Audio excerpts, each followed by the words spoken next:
देखते जाइए, देश में इतना बड़ा संकट है और सब छोटे घटिया टुच्चे खेल खेले जा रहे हैं। सबके चेहरे नजर आ रहे हैं, एक नए रंग में दिखाई दे रहे हैं। मैं काफी समय से कह रहा हूं कि लेबर रिफॉर्म की जरूरत है।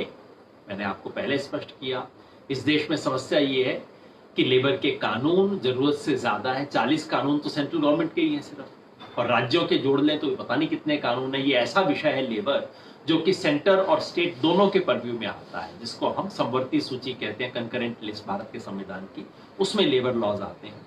तो केंद्र सरकार भी नियम बना सकती है, राज्य सरकार भी बना सकती है।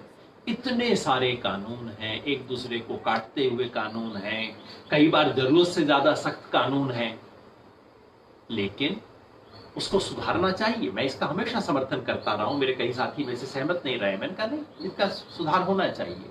तो लेबर लॉ की कोई जरूरत ही नहीं है। लेबर लॉ गए भाड़ में। काम टेक्निकली लिखा है कि फला फला कानून अब भी लागू रहेंगे, ये हटाए नहीं गए हैं, लेकिन जिस कानून का रिव्यू करने की, जिस कानून को लागू करने का मैकेनिज्म नहीं होगा, उस कानून का तो कोई मतलब ही नहीं है। तो जब कोई पुलिस थाना ही नहीं होगा जहां जाके कोई महिला शिकायत कर सकती है, तो महिलाओं के बारे में कानून बनाने का मतलब क्या है?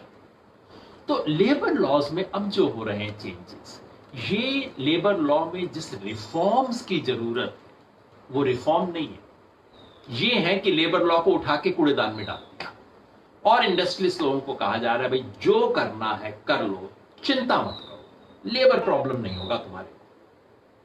क्या इसकी जरूरत है? भाई आज की तारीख में इंडस्ट्रियलिस्ट बेचारा बैठा है, कह रहा है कि मैं फैक्ट्री कैसे खोलूं, कब खोलूं, वो सरकार से कह रहा है। उसको प्रॉब्लम ये नहीं है कि वो कह रहा है कि भैया आप ट्रांसपोर्ट प्रोवाइड कर दो ताकि मेरा मजदूर आ सके मेरे पास। मजदूर घर बैठा है, कह रहा है कि मेरे को फैक्ट्री में जाना है। Where is the labour problem? मजदूर ये नहीं, ऐसा नहीं कि मजदूर को यूनियन बना के नहीं बैठा कि फैक्ट्री खुल जाएगी लेकिन हम उसमें काम करने नहीं जाएंगे, ऐसा कुछ नहीं। मजदूर मरा हुआ बैठा है, भूखा बैठा है, इंतजार कर रहा है, किसी तरह से जाना चाहता है, और आज इंडस्ट्रियलिस्ट इंतजार कर रहा है। दिक्कत क्या है? अचानक इसकी क्या जरूरत पड़ गई? कोरोना के संकट में अगर आप ये नियम बनाते कि हर मजदूर को आपको मास्क देना होगा, इतना डिस्टेंस मेंटेन करना होगा, आपको उनकी सेहत के लिए ये ध्यान करना होगा, वो ध्यान करना होगा, तो समझ आता है। उत्तर प्रदेश सरकार ने तो नियम बनाया कि नहीं, जो पहले भी सेफ्टी नॉर्म्स थे उनको भी छोड़ दीजिए, कोई जरूरत ही नहीं है। क्या मतलब है इसका कोरोना संकट से? क्या इससे देश को फायदा होगा?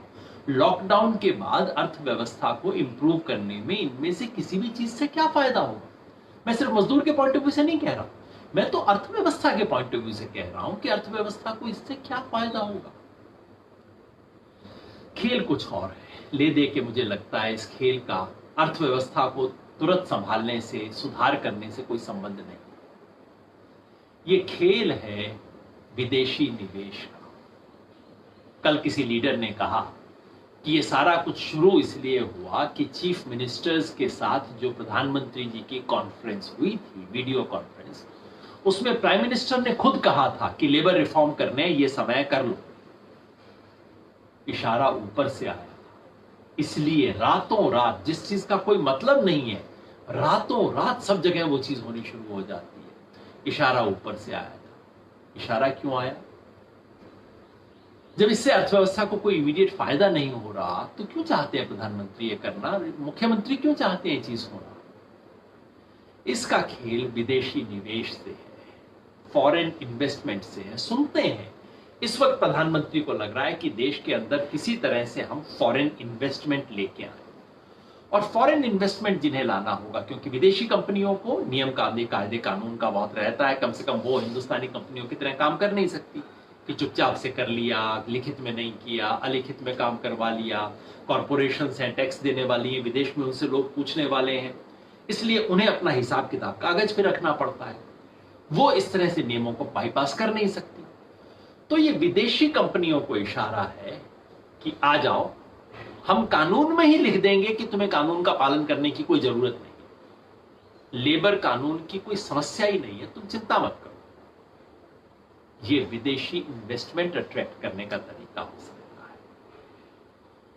इसके साथ साथ सरकार ने एक और काम किया, आपने देखा होगा, EIA नोटिफिकेशन, जो एनवायरमेंटल इंपैक्ट असेसमेंट के जो नॉर्म्स होते हैं उसमें सरकार बदलाव कर रही है। बेसिकली कह रही है कि आपको इंडस्ट्री फैक्ट्री शुरू करने से पहले एनवायरमेंट इंपैक्ट का असेसमेंट करवाने की कोई जरूरत नहीं, शुरू कर लो, उसके बाद में इंपैक्ट का असेसमेंट करवा लेना, बाद में अगर पता लगा तो ठीक है, थोड़ा सा फाइन लगा देंगे, कोई बात नहीं। तो पहले आपको परमिशन लेने की जरूरत नहीं है, चलाते वक्त जो नॉर्म्स थे वो नॉर्म्स डाइल्यूट कर दिए गए हैं, और यहां भी नियम ये है कि आपका इंस्पेक्शन नहीं होगा, चिंता मत करो, आप खुद ही लिख के दे देना कि कैसे करना है। मतलब ये कि सरकार इस वक्त, इस संकट के वक्त ये किया जा रहा है इसलिए नहीं कि इसका इस संकट से कोई भी संबंध है, ना तो एनवायरमेंटल इंपैक्ट असेसमेंट का इससे संबंध है, अगर हो तो कम से कम एनवायरमेंटल इंपैक्ट असेसमेंट तो और ज्यादा स्ट्रिंजेंट होना चाहिए। इस देश ने इतनी बड़ी मेडिकल इमरजेंसी देखी है, अब तो देश को इस चीजों के बारे में एक्स्ट्रा केयरफुल रहना चाहिए कि कोई ऐसी इंडस्ट्री ना हो जिससे संभावना बढ़ जाए। विशाखापट्टनम के अंदर जो कांड होते होते मतलब छोटा हुआ, बहुत बड़ा भी हो सकता था, वैसा कांड दोबारा ना हो जाए, इसके तो और स्ट्रांग नियम बनने चाहिए। लेकिन अभी क्या है, जो नियम है उसको डाइल्यूट किया जा रहा है। तो मतलब ये है इस वक्त इमरजेंसी है, इस बहाने जो करना है कर लो। दिल्ली के अंदर लोगों के खिलाफ पुलिस केस बनाने हैं, चुपचाप से बना लो। लेबर लॉ खत्म करने हैं, चुपचाप से कर लो। एनवायरमेंटल इंपैक्ट असेसमेंट करना है, कर लो। जो चीजें करनी है इस टाइम पूछने वाला नहीं है, देखने वाला नहीं है। ह्यूमन राइट्स के लॉज बदलने हैं, बदल लो। क्या ये खेल हो रहा है?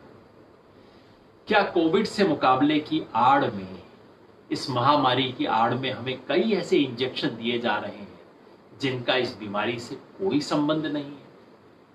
यह सवाल है जो कि आपको और मुझे सोचना होगा, जिस पे विचार करना होगा, इस पे एक समझ बनानी होगी। क्या हमारा देश एक ग्रोथ के नए मॉडल की तरफ बढ़ता जा रहा है, यानी कि pure growth growth growth growth minus justice, growth minus ecology and environment? अब ऐसा नहीं है कि पहले जो हमारे यहाँ हो रहा था वो कोई बहुत अच्छा आदर्श मॉडल था, सोशल जस्टिस का, इंक्लूजन का, एनवायरमेंट का, इस सब का मॉडल नहीं था, लेकिन फिर भी कुछ कुछ नियम बने थे, धीरे धीरे नियम मजबूत हो रहे थे। अब जो किया जा रहा है, इन दोनों जो देश के आर्थिक विकास हो उसको दिशा देने और उसे एक अंतिम व्यक्ति के लिए फायदेमंद बनाने के जो नियम हो सकते थे वो तमाम नियम हटाए जा रहे हैं। मतलब ये कि खुल के आगे बढ़ो, पैसा कमाओ, हिंदुस्तान आपके लिए है, और इस ग्रोथ से अंततः सबका फायदा हो जाएगा। वास्तव में होता नहीं है, लेकिन अब हम ग्रोथ के बिल्कुल जो नेकेड ग्रोथ का मॉडल है, जिसमें ना एनवायरमेंट की कोई चिंता करने की जरूरत है, ना लेबर की कोई चिंता करने की जरूरत है, ना आखिरी इंसान की कोई चिंता करने की जरूरत है। वो जो कि अमेरिका में वॉलमार्ट जिस तरह से आगे बढ़ी है, जिस तरह के मॉडल दूसरों ने अपनाए, वो मॉडल इस देश में इनॉग्रेट हो रहा है। तो मुझे लग रहा है कि ये एक बहुत बड़ा और बहुत बड़ी चिंता का विषय है। इस पूरे कोरोना वायरस और लॉकडाउन की अवधि में जिस तरह से मजदूरों को नजरअंदाज कर दिया गया, वो हमारे देश के लिए एक खतरनाक सा संकेत, देश के लिए, दुनिया के लिए खतरनाक संकेत है। लगभग हमने उन्हें अपनी आंख से ओझल कर दिया है। बुरा व्यवहार तो बाद में होता है ना, कोई मेरी आंख के सामने हो तो फिर मैं तय करता हूं कि तुम्हारे साथ अच्छा करेंगे, बुरा करेंगे। लेकिन जो हो रहा है, हम मजदूर को अपनी आंख से ओझल करते जा रहे हैं। ये सबसे खतरनाक बात है जिसके लिए आप हम सबको सोचना होगा।